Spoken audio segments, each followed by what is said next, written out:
Hi everyone.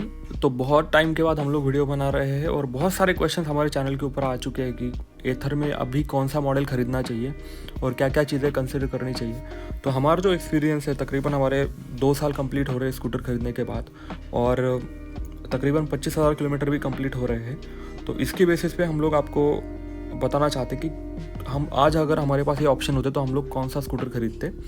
तो एथर में जो है वो तकरीबन अभी 3 मॉडल चल रहे हैं, 450X 3.7, 450X 2.9 और 450S 2.9 का। तो इसमें से आपको कौन सा खरीदना चाहिए। तो एक एक चीज़ को अगर हम लोग कंसिडर करें तो पहला आता है कि 0 to 40 किलोमीटर और 40 किलोमीटर पर आवर का ऑप्शन। तो मुझे नहीं लगता कि ये डिफरेंशिएटिंग फैक्टर है, क्योंकि आप अगर इतना फास्ट चलाओगे स्कूटर को तो आपका रेंज भी इतना नहीं निकल के आएगा। उसके बाद वाला ऑप्शन आता है कि टॉप स्पीड का।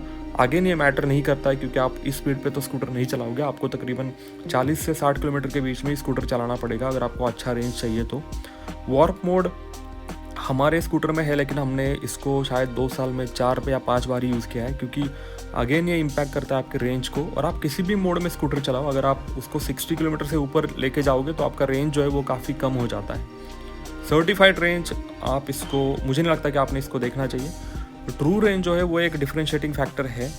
तो अगर आप मुझसे पूछोगे तो मुझे लगता है कि अगर आपका डेली रिक्वायरमेंट अगर 80 किलोमीटर से ज़्यादा है तो आप 450X 3.7 किलोवाट आवर के साथ जाओ। अगर आपका रेंज रिक्वायरमेंट जो उससे कम है तो आप 2.9 किलोवाट आवर बैटरी के साथ जा सकते हो। कलर ऑप्शन, अगर आपका कलर स्पेसिफिक कुछ चॉइस है तो आपको 450X ही खरीदना पड़ेगा। और डैशबोर्ड और स्मार्ट फीचर जो है उसमें मैं अगर बोलूँ तो हमने इतना उसका यूज़ किया नहीं है, क्योंकि वो इतना यूज़फुल है नहीं। गूगल मैप चल जाता है, लेकिन हम जहाँ पे रहते हैं वो एक स्मॉल सिटी है, यहाँ पे हम लोग को ज़्यादा देखना नहीं पड़ता है गूगल मैप, और एक बार देख लिया घर से निकलते टाइम तो हम लोग पहुँच जाते हैं। अगर आपका रिक्वायरमेंट गूगल मैप का डेली बेसिस पे है तो ही आप जो है स्मार्ट स्कूटर के लिए चले जाओ, मतलब 450X के लिए चले जाओ। दूसरा जो उसमें ऑप्शन आता है वो आता है ब्लूटूथ कनेक्टिविटी का, कि आप फ़ोन को कनेक्ट करके गाने कंट्रोल कर सकते हो, म्यूज़िक कंट्रोल कर सकते हो, फ़ोन रिसीव या ड्रॉप कर सकते हो। ये भी इतना यूज़फुल है नहीं, क्योंकि कई बार फ़ोन कनेक्ट ही नहीं होता है, होने के बाद वो चलता ही नहीं है। वो कनेक्शन 30 मिनट तक रहेगा, उसके बाद वो ऑटोमेटिकली डिस्कनेक्ट हो जाता है। तो हमने तो यूज़ करना उसको बंद ही कर दिया है। तो स्मार्ट फीचर जो है वो उतने यूज़फुल है नहीं। गूगल मैप ही एक चीज़ है जो आप यूज़ कर सकते हो, लेकिन अगेन अगर आपका डेली बेसिस पे रिक्वायरमेंट हो तभी आप उसके लिए जा सकते हो। और चार्जिंग स्पीड मुझे नहीं लगता कि इतना मैटर करता है। जनरली हम लोग पूरा कभी भी बैटरी डिस्चार्ज नहीं करते हैं, तो हमारा स्कूटर जो है अगर हम लोग कंसिडर करें 20% से लेके 95% तक, तो हमारा 3-3.5 घंटे में हो जाता है। तो उतना जो है हम लोगों के लिए सफिशेंट है। तो ये सारे फैक्टर्स है जो मुझे लगता है कि इसमें डिफरेंशिएटिंग फैक्टर्स है इन सारे मॉडल्स में। और अभी हम लोग जो है हमारे एक्सपीरियंस के बेसिस पे हम लोग तो यही रेकमेंड करेंगे कि आप वही स्कूटर लो जिसमें आपका जो फीचर्स है उसका यूसेज जो है वो अप्रोप्रिएट हो रहा है। अगर आपका रिक्वायरमेंट नहीं है तो आप स्मार्ट फीचर वाला स्कूटर मत लो। इसमें और एक क्वेश्चन आता है कि क्या आपने प्रो पैक खरीदना चाहिए। तो हमारा रिकमेंडेशन ये है कि आपने ज़रूर इसको खरीदना चाहिए। अगर आप नहीं खरीदोगे तो आपको डेफिनेटली ये लगेगा कि कुछ तो स्कूटर में आपके मिसिंग है और कुछ फीचर जो है वो भी डिसेबल्ड है। तो डेफिनेटली आपको अगर स्कूटर खरीदना हो तो प्रो पैक ही खरीदना पड़ेगा, और वो डेफिनेटली एक यूज़फुल चीज़ है। अब हम लोग देखते हैं कि ऑन रोड प्राइस क्या है। तो ये महाराष्ट्र की बात चल रही है। तो अगर आप 450S के साथ जाओगे तो आपको 1,30,000 का प्राइस है, 1,60,000 है 450X के साथ, और जो 450X 3.7 का है उसका 175,000 है। अगर मैं आपको इसको क्लियर कैलकुलेशन में बता दूँ तो आप इस स्कूटर में जो वारंटी है बैटरी की वो तकरीबन आती है 5 साल की।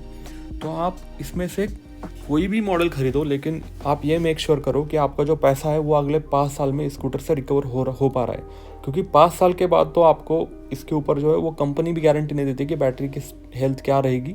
और जो हमने भी ऑब्जर्व किया है कि over the period of time क्या होता है ना, कि बैटरी की जो हेल्थ होती है वो थोड़ी कम हो जाती है। और हमारे चैनल पे एक इंटरव्यू भी है, उसमें भी आपने देखा होगा लॉन्ग टर्म जो जिन्होंने 50,000 किलोमीटर कंप्लीट किए थे उन्होंने भी यही बात बोली थी कि उनकी भी जो हेल्थ है वो तकरीबन 10 से 20% जो है वो डाउन हो चुकी थी।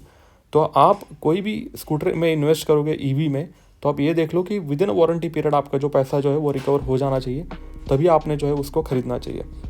तो अगर हमारे पास आज ऑप्शन होता कि हम ये 3 स्कूटर में से कोई मतलब कौन सा स्कूटर खरीदते एज़ पर आर रिक्वायरमेंट, तो हम लोग बोलते हैं हम लोग एथर का 450S जो है, जो 1,30,000 में जा रहा है ऑन रोड प्राइस, वो खरीदते, क्योंकि हमें लगता है कि स्मार्ट फीचर जो है वो इतने यूज़फुल है नहीं डे टू डे लाइफ में, और हमारे जो पैसे हैं वो भी तकरीबन 60,000 किलोमीटर के बाद कंप्लीट हो जाते, मतलब रिकवर हो जाते।